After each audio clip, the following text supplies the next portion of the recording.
தேனி மாவட்டம் பெரியகுளம் அருகே உள்ள கும்பக்கரை அருவியில் நீர் ஆர்ப்பரித்து கொட்டுவதால் சுற்றுலா பயணிகள் மகிழ்ச்சி அடைந்தனர்.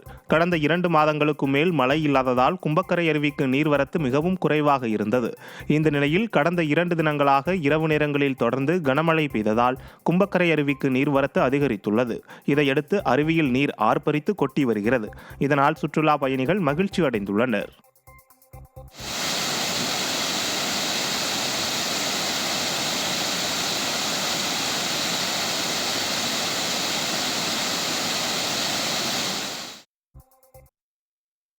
சிவகங்கை மாவட்டம் மானாமதுரை அருகே விடிய அரசு மதகு அணையை முறையாக தூர்வாராததால் கால்நடைகள் தண்ணீரின்றி தவிக்கும் அவல நிலை ஏற்பட்டுள்ளது. வேதியேந்தல் பகுதியில் வைகை அணையின் குறுக்கே உள்ள மதகு அணையின் நீர்த்தேக்க பகுதியில் மணல் மேடுகள் குவிந்து மரங்கள் வளர்ந்துள்ளதால் வைகை அணையிலிருந்து வரும் தண்ணீர் அதிக அளவில் தேக்கி வைக்க முடியாத நிலை ஏற்பட்டுள்ளதாக விவசாயிகள் குற்றம் சாட்டினர்.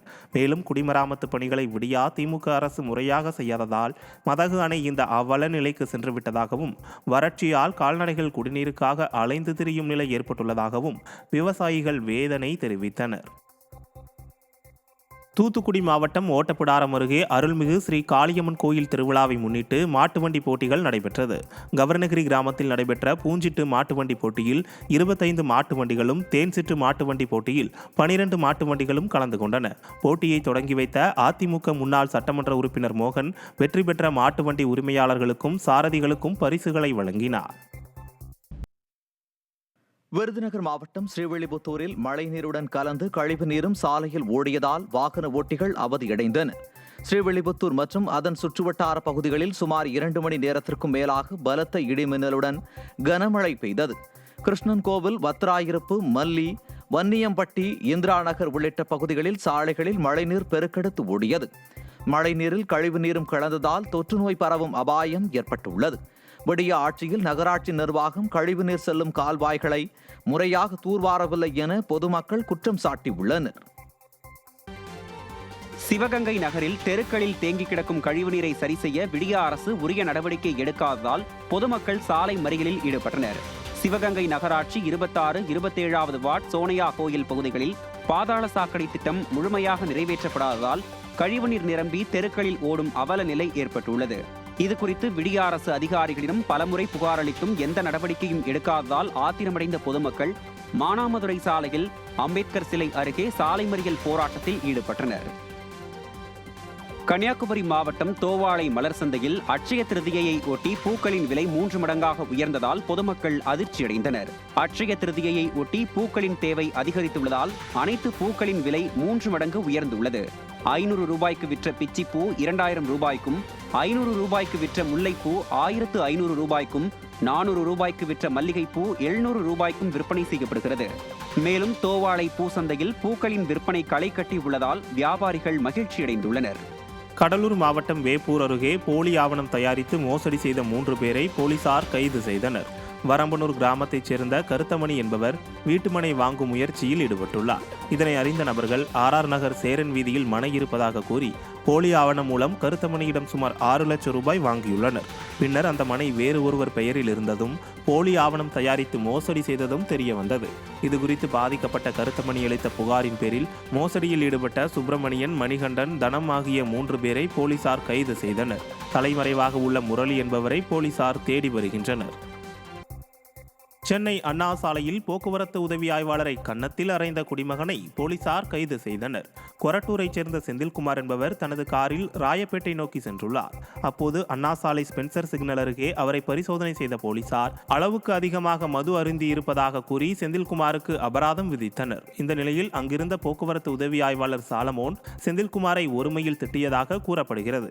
இதனால் செந்தில்குமார் அவரை தாக்கியதாகவும் சொல்லப்படுகிறது. அதையடுத்து சாலமோன் கொடுத்த புகாரின் அடிப்படையில் செந்தில்குமாரை போலீசார் கைது செய்தனர். செங்கல்பட்டு மாவட்டம் மாமல்லபுரம் அருகே இருசக்கர வாகனம் மீது பின்னால் வந்த கார் மோதிய விபத்தில் அண்ணன், தம்பி பரிதாபமாக உயிரிழந்தனர். மாமல்லபுரம் அருகே பட்டிப்புளம் கிராமத்தைச் சேர்ந்த தாமோதரன் மற்றும் அவரது தம்பி ஜெகதீசன் ஆகிய இருவரும் இருசக்கர வாகனத்தில் உணவு வாங்க சென்றுள்ளனர். அப்போது பட்டிப்புலம் ஈசிஆர் சாலையில் பின்னால் அதிவேகமாக வந்த கார் இவர்களது இருசக்கர வாகனத்தில் மோதி விபத்து ஏற்பட்டுள்ளது. இந்த விபத்தில் படுகாயமடைந்த அண்ணன் தம்பி இருவரும் உயிரிழந்த நிலையில் போலீசார் விபத்தை ஏற்படுத்திய கார் ஓட்டுநரை கைது செய்தனர். இந்த நிலையில் விபத்தின் போது பதிவான நெஞ்சை பதைபதைக்க வைக்கும் சிசிடிவி காட்சிகள் வெளியாகியுள்ளது. கடலூர் மாவட்டம் நெய்வேலி என்எல்சி இந்தியா நிறுவனத்தின் சுரங்கத்தில் திடீரென ஏற்பட்ட சூறைக்காற்றால் வானுயர வட்டமடித்த நிலக்கரி துகள்களின் வீடியோ வெளியாகியுள்ளது. நெய்வேலி என்எல்சி இந்தியா நிறுவனத்தில் திறந்தவெளி சுரங்கத்தின் மூலம் பழுப்பு நிலக்கரி வெட்டப்பட்டு மின்சாரம் தயாரிக்கப்பட்டு வருகிறது. இந்நிலையில் இரண்டாவது சுரங்கத்தில் திடீரென சூறைக்காற்று வீசியதால் வானுயர நிலக்கரி துகள்கள் வட்டமடிக்கும் வீடியோ வெளியாகியுள்ளது. கடந்த சில தினங்களுக்கு முன்பு சூறைக்காற்றுடன் நெய்வேலி பகுதியில் கனமழை பெய்த நிலையில் என்எல்சி இரண்டாவது சுரங்கத்தில் இச்சம்பவம் அரங்கேறி உள்ளதாக தொழிலாளர்கள் தெரிவித்துள்ளனர்.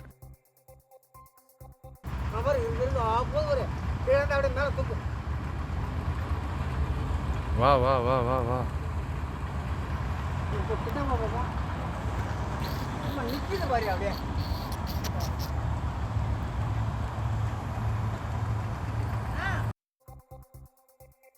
தருமபுரி மாவட்டத்தில் மாம்பழங்களின் வரத்து குறைவானதால் விலை அதிகரித்துள்ளது.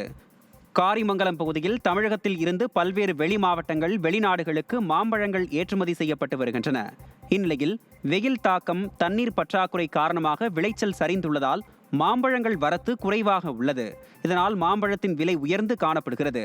இதன் காரணமாக விற்பனை மந்தமாக உள்ளதாக மாம்பழ வியாபாரிகள் வேதனை தெரிவித்துள்ளனர். புதுக்கோட்டை மாவட்டம் பொன்னமராவதி அருகே கோயில் திருவிழாவை முன்னிட்டு ஜல்லிக்கட்டு போட்டி கோலாகலமாக நடைபெற்றது. முள்ளிப்பட்டியில் உள்ள அழகப்பெருமாள் கோயில் திருவிழாவை முன்னிட்டு நடத்தப்பட்ட ஜல்லிக்கட்டு போட்டியை இலுப்பூர் வருவாய் கோட்டாட்சியர் தெய்வநாயகி தொடங்கி வைத்தார். இதில் 800 மாடுகளும் 300 மாடுபிடி வீரர்களும் கலந்து கொண்டனர். பார்வையாளர்களின் ஆரவாரத்தில் சீறி பாய்ந்தோடிய காளைகளை 2000க்கும் மேற்பட்டோர் கண்டுகளித்தனர். மதுரை விமான நிலையத்தில் துபாயில் இருந்து கடத்தி வரப்பட்ட 56 லட்சம் மதிப்புள்ள 790 கிராம் தங்கம் விமான நிலைய சுங்க இலாகா அதிகாரிகளால் கைப்பற்றப்பட்டுள்ளது. பேஸ்ட் வடிவில் இருந்த தங்கத்தை ஆசன வாயிலில் மறைத்து வைத்து எடுத்து வந்த ராமநாதபுரம் மாவட்டத்தைச் சேர்ந்த முகமது தஸ்தகீர் என்பவரை பிடித்து சுங்க இலாகா அதிகாரிகள் விசாரணை நடத்தி வருகின்றனர். விருதுநகர் மாவட்டம் திருச்சூழி அருகே கோயில் திருவிழாவையொட்டி மாட்டு வண்டி பந்தயம் நடைபெற்றது. கீழப்பூலாங்கால் கிராமத்தில் ஸ்ரீ வீரஜக்கதேவி கோயில் சித்திரை திருவிழாவை முன்னிட்டு நடைபெற்ற மாட்டு வண்டி பந்தயத்தில் 12 பெரிய மாட்டு வண்டிகளும் 28 சிறிய மாட்டு வண்டிகளும் கலந்து கொண்டன. இதில் வெற்றி பெற்ற மாட்டு வண்டி உரிமையாளர்களுக்கு பரிசுகள் வழங்கப்பட்டன.